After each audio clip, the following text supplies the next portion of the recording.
This is my demonstration of a simple rail system.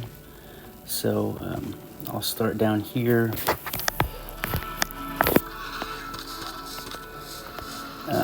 So at each end, I have a slime block, a powered rail, and then a regular rail, and then a detector rail.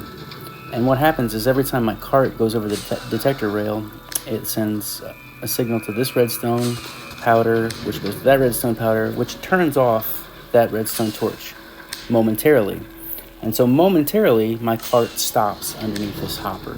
So it's a simple version of an automated system. There's lots of things you can do, but right, I don't need it to stay there until it's full or the hopper's empty or anything. I just need it to pause there for a moment. So you can see I've done that on both ends. Right, I want to pause in both places. And I don't need my cart to go super fast, so I've placed powered rails every 8 blocks. Right, the slower my cart goes, the faster or the better this process is. All right, so this is my loading station. And so in my loading station, I have a hopper pointing down to the rail, and to make that, I just put a block to the side here, and then I put a block underneath where that powered rail is. And then I put my hopper facing down into that block. I destroyed the block and I put a powered rail there. And then to put the chest on top, I just crouched. And then this is my loading station, so actually all my stuff is out of it because it's working. But you can see I put colored wool blocks into it because those are going to represent my nucleotides next week.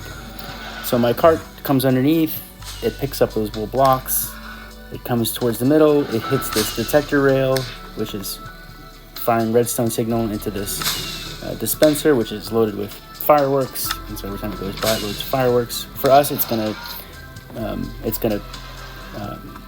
dispense the color of the wool that we have. So it'll be our way of verifying that our DNA polymerase is working in the proper way.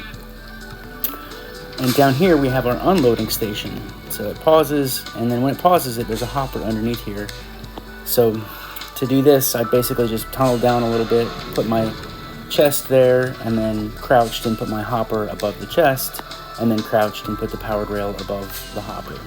And if I look down into this chest, I should see the wool blocks slowly making their way in. Right, some are going to be in the hopper maybe. In theory, that number should be the number's getting larger by 1 each time, so it's still a slow process. But that's the simplest rail system with dispensers and loading and unloading stations that I could make.